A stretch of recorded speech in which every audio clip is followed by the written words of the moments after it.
lá pro segundo vídeo aí. Eu vou juntar dois temas, na verdade linka com o primeiro vídeo, né, com o primeiro momento aí que eu já postei, que é a formação.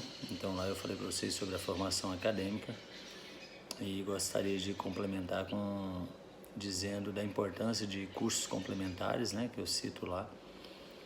Eu, dentro dos cursos complementares, fiz alguns da CBF, sempre voltei muito para o trabalho de força, jogos em campos reduzidos também.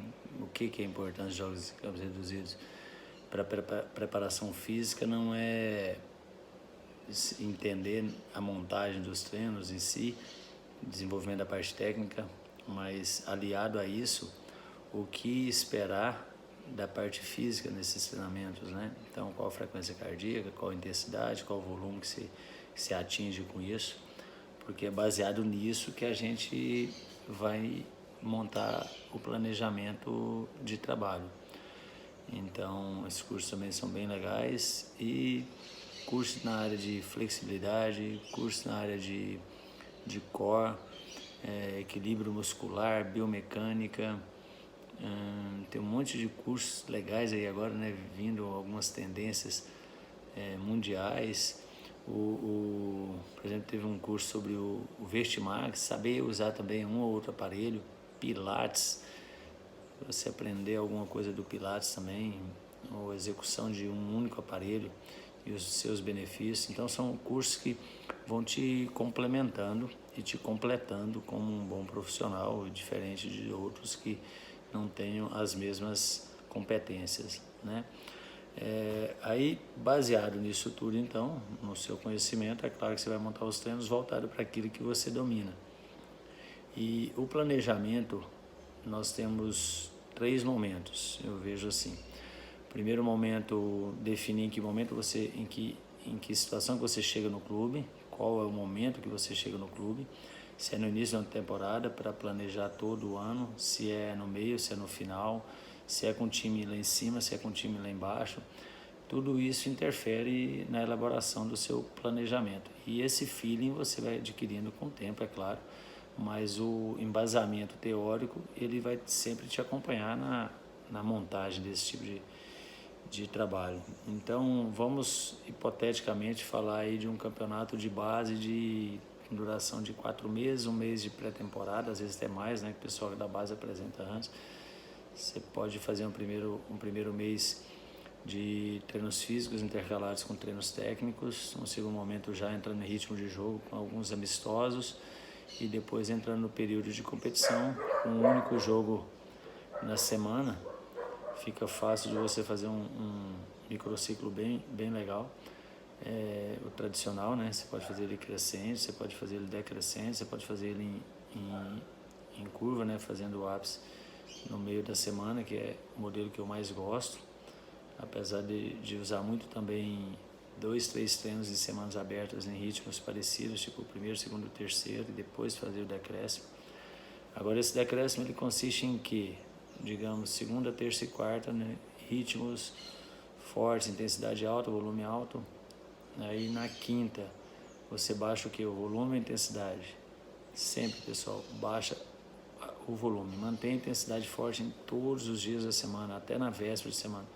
Existem estudos bem modernos já da importância e da correlação de estímulos de alta intensidade na véspera do jogo e aumento dos estímulos de velocidade durante o jogo. Então a intensidade você pode fazer todos os treinos, o que você controla é o volume e a recuperação. Digamos que no primeiro dia da semana você faz um estímulo intenso de 2 minutos com intervalo de 30 segundos.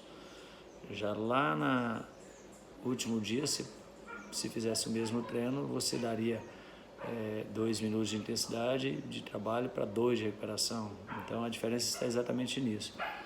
Para o atleta, a percepção muda muito quando ele tem um tempo maior de recuperar, porque conforme a sua condição física, um tempo curto, para nós muito curto, para o atleta está passando de bom, porque ele recupera rapidamente a sua condição de reinício, né? 1 minuto para um atleta, ele volta a zero praticamente e está pronto para um novo estímulo.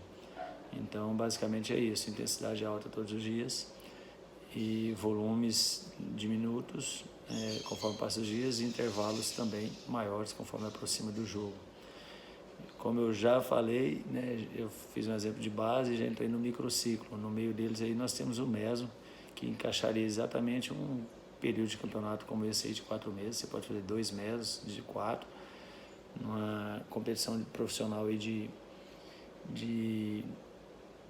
10 meses, vamos dizer. A gente faz um meso para o estadual e depois três meses para o brasileiro, fazendo picos de crescimento a cada 3 meses. Só que isso é muito difícil, porque o elenco varia muito. Então a gente controla os volumes e as minutagens dos atletas para que, conforme haja os revezamentos ou as substituições, expulsões, machucados, você consiga aumentar a condição do outro e tentar com que os atletas não entrem em overtraining, fazendo 6, 7, 8 meses diretão, que seria quase que impossível um alto nível de performance sem se machucar.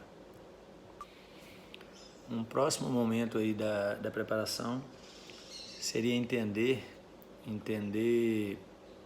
a vontade do clube, a história do clube, entender as características do treinador e montar todos os treinos juntamente com toda a comissão técnica voltada para esse modelo de trabalho, né, que o clube exige, que o treinador exige.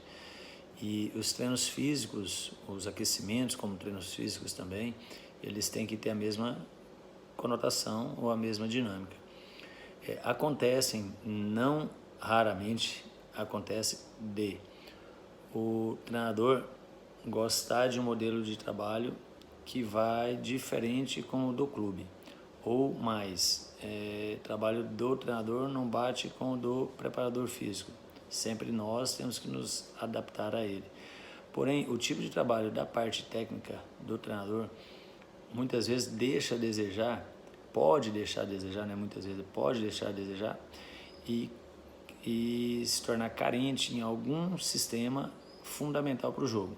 Digamos que o treinador trabalha com pouca intensidade, com volumes altos, e isso vai contrário ao que o futebol moderno exige, né? Então você tem um trabalho concorrente aí em relação ao ganho de força.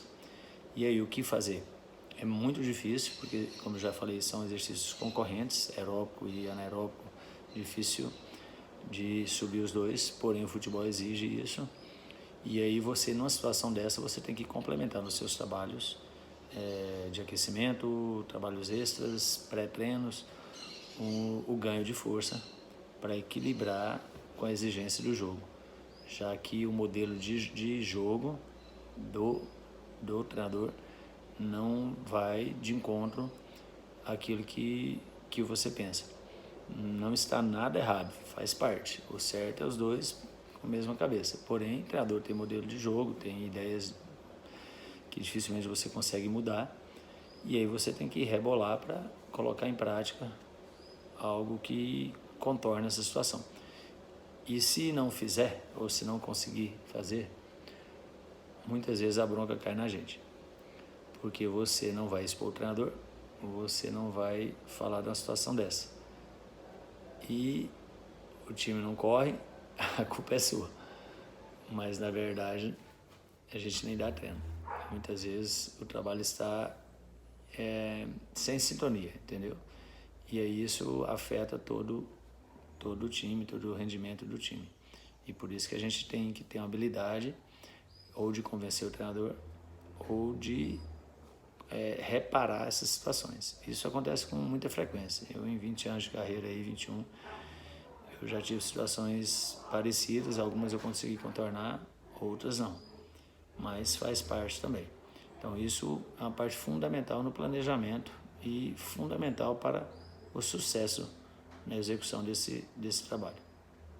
E por fim, gente, vou falar dos microciclos, os planejamentos semanais relacionados à preparação física. Vou dar 2 exemplos para vocês, um de semana aberta e um de semana com um jogo no meio.